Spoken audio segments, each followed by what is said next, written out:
बड़ी खबर बता रहा हूं जिसको टीवी अखबार नहीं बताएगा।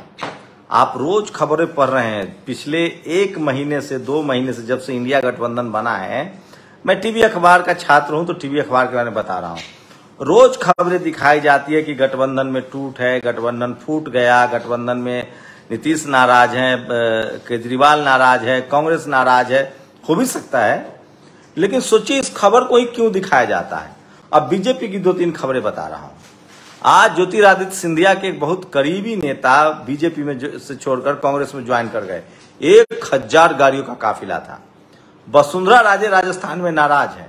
और सोचिए प्रधानमंत्री नरेंद्र मोदी ने तय कर लिया है कि एक आदमी को निपटाना है, नितिन गडकरी। सोचिए जो खास आदमी है उनका, जो सीएजी के जो प्रमुख हैं वो उनके खास आदमी हैं, लेकिन सीएजी ने 2 रिपोर्ट लीक की है। एक हेल्थ मंत्रालय से जुड़ा कि किस तरह से आयुष्मान वाले मामले में गपलेबाजी हुई है, और एक सड़क परिवहन योजना के मंत्रालय से जिसके हेड है गडकरी। आज सुब्रमण्यम स्वामी ने भी इस पर बड़ी बात कही। उन्होंने कहा है कि प्रधानमंत्री नरेंद्र मोदी को प्रधानमंत्री घोषित करना डिजास्टर होगा। कहने का मतलब ये है कि अगर सब कुछ ठीक रहा तो बीजेपी की जो लड़ाई है अंदर खाने, वो सड़क पर आ सकती है। प्रधानमंत्री नरेंद्र मोदी हो सकते हैं सवर्ण तुष्टीकरण के शिकार, क्योंकि लगभग सवर्ण नेता जो बीजेपी में है वो प्रधानमंत्री नरेंद्र मोदी को अब डिसलाइक कर रहे हैं। वो नहीं चाहते हैं कि वो प्रधानमंत्री रहे, चाहे वो नितिन गडकरी हो, ब्राह्मण समाज से आते हैं, चाहे सुब्रमण्यम स्वामी हो, ब्राह्मण समाज से आते हैं। लेकिन सवाल है कि नितिन प्रधानमंत्री मोदी को समझना पड़ेगा, और अब तो बहुत देर हो चुकी है। इसी तरह के हालात यूपीए 2 में हुए थे। यूपीए 1 में रामविलास पासवान थे, लालू यादव थे, तमाम ओबीसी के नेता थे, बेनी प्रसाद वर्मा थे। कांग्रेस को लगा कि सवर्ण कपिल सिब्बल जैसे लोगों ने हमें चुनाव जिताया है। नतीजा यह हुआ कि सारे ओबीसी नेताओं को साइड कर दिया गया यूपीए 1 में। अर्जुन सिंह जिन्होंने ओबीसी को रिजर्वेशन दिया था, ओबीसी को कॉलेज यूनिवर्सिटी में, उसको लागू कर दिया था यूपीए 2 के समय, यूपीए 1 के समय, उनको भी कपिल सिब्बल ने साइड कर दिया। नतीजा यह हुआ कि यूपीए 2 के समय ओबीसी ने जमकर वोट दिया। 22 सीटें तो यूपी से जीत के आई थी कांग्रेस, लेकिन फिर से वही सवर्ण तुष्टीकरण कांग्रेस ने अपनाया, और नतीजा यह हुआ कि सारे उसके नेता यूपीए 2 में ए राजा को जेल में डाल दिया गया, कनी मोड़ी को जेल में डाल दिया गया। नतीजा यह हुआ कि फिर से ओबीसी छिटकी और बीजेपी आ गई। लेकिन सवाल है कि पिछले 10 साल में ओबीसी एससी एसटी को मिला क्या? प्रधानमंत्री मोदी के नेतृत्व में ही सवर्णों को इकोनॉमिक वीकर सेक्शन का आरक्षण मिल गया, लेकिन ओबीसी की तकदीर नहीं बदली। अब नतीजा यह हो गया है कि एससी एसटी ओबीसी के छात्र बेरोजगार हैं, कॉलेजों में दाखिले नहीं हो रहे हैं, जहां नौकरियां हैं वैकेंसी वहां नॉट फाउंड सुटेबल लिख रहे हैं। तो सब जगह सवर्ण समाज का तुष्टीकरण लागू है। सोचिए पूसा में 250 सीट निकलता है, उसके बाद रोस्टर को बदल दिया गया, एससी एसटी एक्ट में छेड़छाड़ हुई, उसको तो बाद में सरकार ने रीस्टोर कर दिया। किसान नाराज हैं। मैं फिर कह रहा हूं 2024 का मुकाबला प्रधानमंत्री मोदी पहले अपनी पार्टी में लड़ लें, क्योंकि उनका जो सवर्ण लीडरशिप वाला जो नेतृत्व है, सवर्ण जो पार्टी है उनके, वो इनको देखना नहीं चाहता है फूटे आंख। और नितिन गडकरी से तो और 36 का आंकड़ा है। देखते हैं कि कहीं नितिन गडकरी को नाप न दिया जाए। तो बीजेपी में बहुत फूट है। हाँ, टीवी अखबार जरूर मोदी जी के साथ है। वो देखते हैं कि कब तक बना रहता है, लेकिन धीरे धीरे उसने भी मुंह फेरना शुरू कर दिया है। सवाल है कि जिस ओबीसी के नाम लेकर प्रधानमंत्री नरेंद्र मोदी आए थे, वो इस देश में चाहते तो लंबे समय तक राज कर सकते थे। अगर उन्होंने 27% रिजर्वेशन को इंप्लीमेंट कर दिया, आज भी कर दीजिए। बड़े फैसले लेने के लिए माने जाते हैं। आप सोच लीजिए, हिंदू विकास के नाम पर आप आए, दूसरा चुनाव आपने हिंदू मुस्लिम करके जीता। अब तो हिंदू मुस्लिम का मुद्दा भी नहीं बचा है। कब तक भजन होगा भूखे पेट? तो जब तक इनसे मुसलमान तो नाराज ही था, शेड्यूल कास्ट इनसे ऐसे ही नाराज हो गया, और शेड्यूल ट्राइब इनसे नाराज है। भले राष्ट्रपति बना दिया हो, पिछली बार तो दलित राष्ट्रपति बनाकर इन्होंने वोट ले लिया था। इस बार शेड्यूल ट्राइब का इन्होंने राष्ट्रपति बनाया, लेकिन इनका एक पार्टी का जो शुक्ला है वो शरीर पर पेशाब करता है। एससी का आरक्षण, एसटी का आरक्षण खत्म हो रहा है। पूरा मामला अटकता है ओबीसी पर। ओबीसी के जो मंत्री बनाए गए हैं वो कहीं ना कहीं अपने लोगों का मदद नहीं कर पा रहे हैं।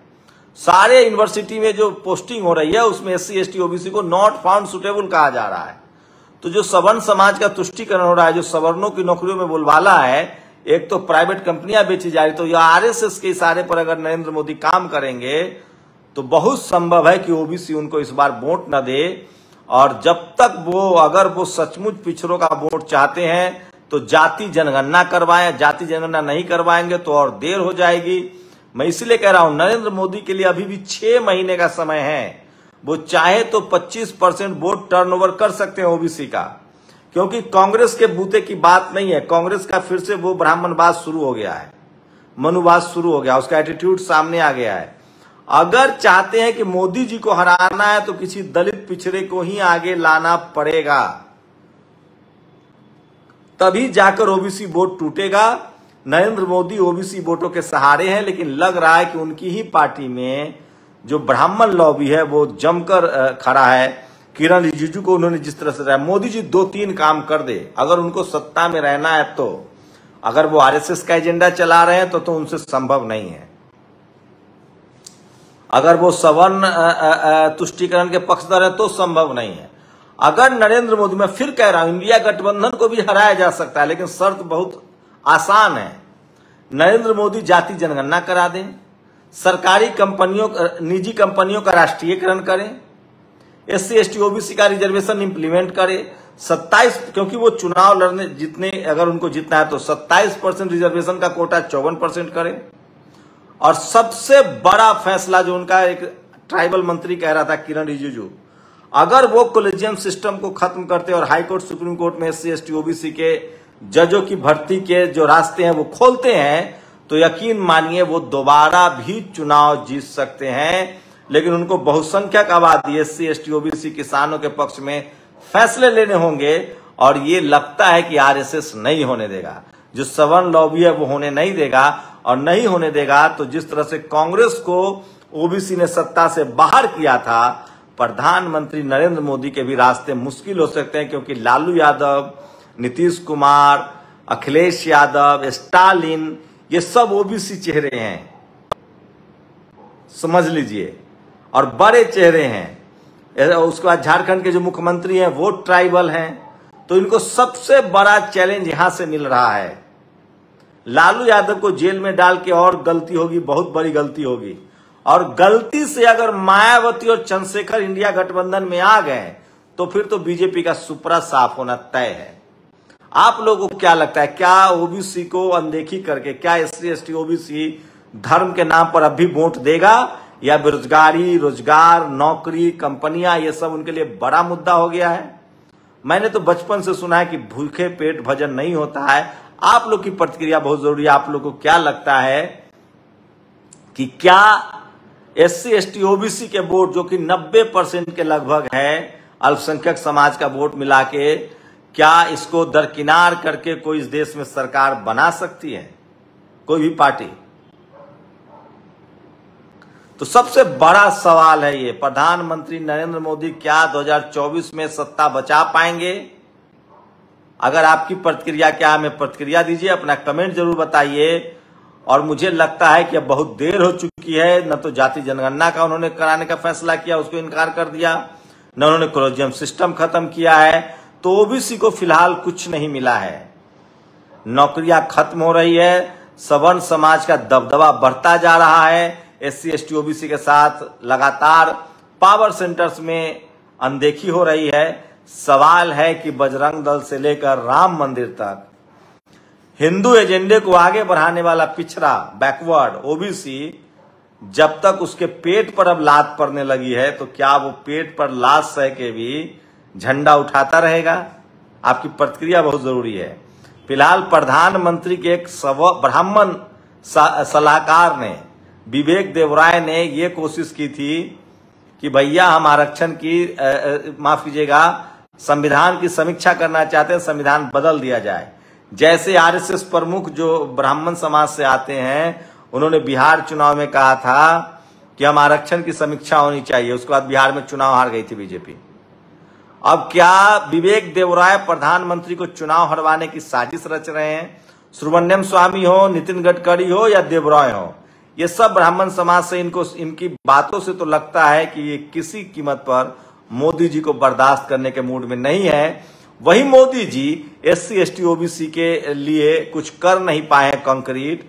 सवर्ण समाज को उन्होंने भले इकोनॉमिक वीकर सेक्शन दिया है, तो धारा विपरीत चल रही है। टीवी अखबार के सर्वे भयानक है। आपको लगता है कि अब जाकर वो यू टर्न ले सकते हैं, जाति जनगणना करवा सकते हैं, कोलिजियम हटा सकते हैं?